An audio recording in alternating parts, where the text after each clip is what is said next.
आता इथे बघू शकता 6 वाजलेला आहेत आणि मम्मी इथे आता पप्पांचा डबा करायला लागलेली आहे. आता आपण काय करतोय ते पहा. पहिला मम्मीने तुम्ही बघू शकता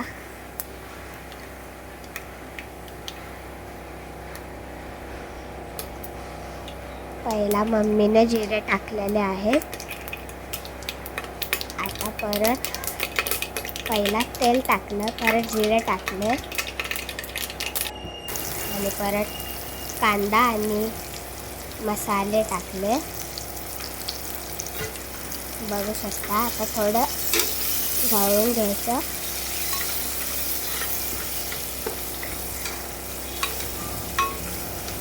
मी प्रमाणपत्र टाका आणि मिरच्या जरी हव्या असतील तरीही तुम्ही टाकू शकता.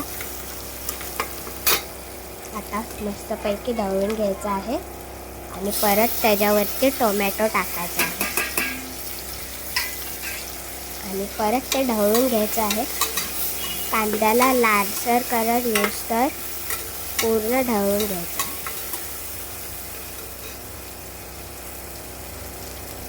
मस्त असा वास येत आहे.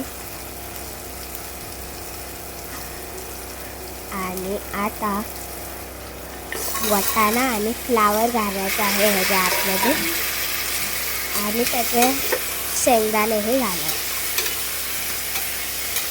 आणि परत ह्याच्यात राईस टाकून घ्यायचा आणि परत ढवळून घ्यायचा, जेणेकरून सगळा मसाला इकडे तिकडे आहे.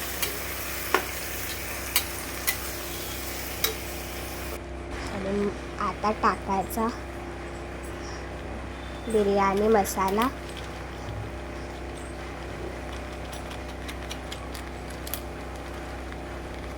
आणि ढवळून घ्यायचा आहे.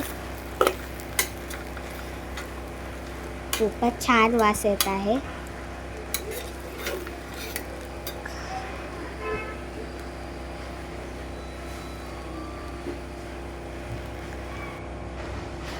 आता ह्याच्यात आपल्याला पाणी ॲड करायचं आहे.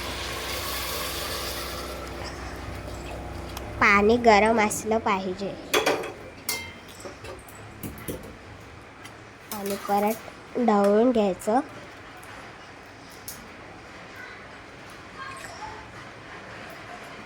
आणि परत मीठ टाकायचं आहे आणि परत ढवळून घ्यायचं. कोथिंबीर टाकायची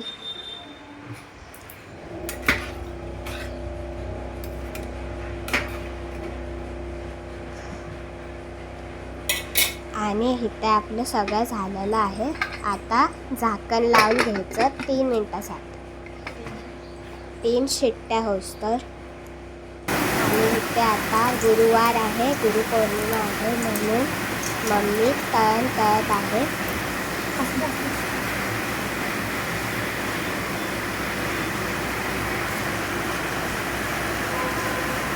तर बघू शकता की एवढं तळून झालेलं आहे.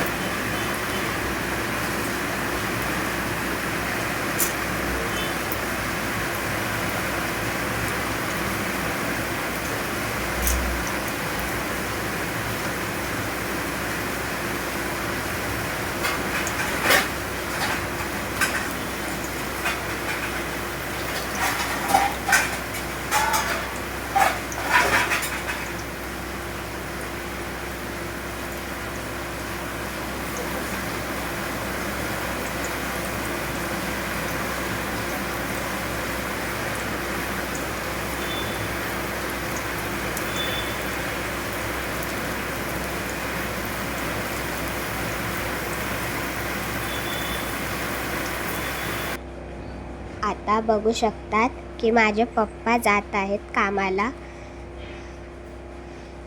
आणि परत आम्ही उठून दुपारी स्वामींच्या मठात आलेलो आहे आणि बघू शकता किती गर्दी आहे, किती लाईन लागलेली आहे गुरुपौर्णिमेसाठी.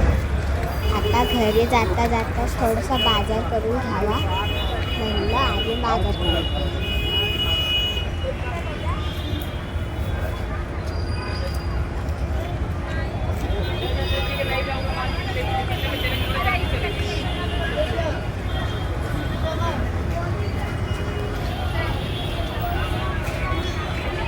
आजच्यासाठी एवढंच.